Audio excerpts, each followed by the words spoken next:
তদন্ত আটকানোর জন্য এর আগে পর্যন্ত বিভিন্ন মামলা মোকদ্দমা করা হচ্ছিল মানুষের পয়সা খরচ করে, এবং কোনো অন্যায় কোনো দুর্নীতির তদন্ত করতে গেলেই, তদন্তের আদেশ দিলেই তার বিরুদ্ধে সুপ্রিম কোর্টে চলে যাওয়া হচ্ছিল। সুপ্রিম কোর্টে যাওয়ার অধিকার অবশ্যই আছে প্রতিটা মানুষের, প্রতিটা অথরিটি, কিন্তু কি করার জন্য যাওয়া হচ্ছে আমি তো আজকে জানতে চাইবো যে মোট কত টাকা খরচ হলো এই তদন্ত আটকানোর জন্য। সুপ্রিম কোর্টে গিয়ে কত কোটি টাকা পশ্চিমবঙ্গ সরকার খরচা করলো।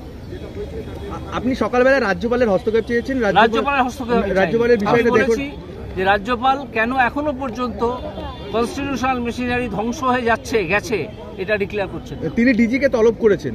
দিদি কাকে তলব করেছেন আমি জানি না। সকালবেলা একদম সেখানে কেন্দ্রীয় বাহিনী থাকা সত্ত্বেও সেখানে আক্রান্ত হতে হলো তদন্তকারী সংস্থা। কেউ যদি অর্গানাইজ হয়ে, কারা অর্গানাইজ হয়ে করেছিল সেই খবরটা আপনারা নিন।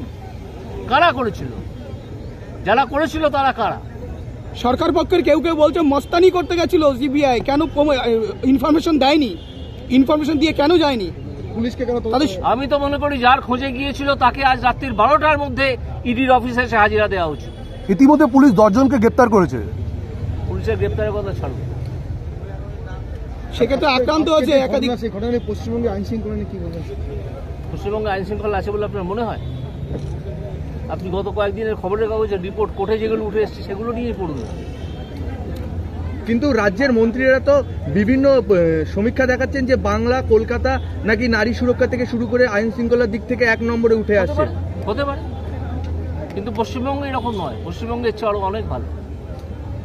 সেক্ষেত্রে এ রাজ্যে ইতিমধ্যে বিভিন্ন জায়গায় পোস্টারিং হচ্ছে বিকল্প রাজনীতি, তাহলে কি পশ্চিমবঙ্গে যে রাজনীতি দলগুলো আছে তাদের উপর ভরসা হারাচ্ছে মানুষ?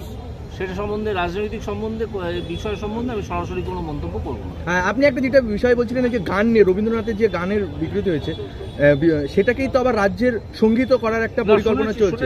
সেই শব্দটি বিকৃত করা হচ্ছে না, এরকম কথা কানে এসছে, এরপর দেখা যাক।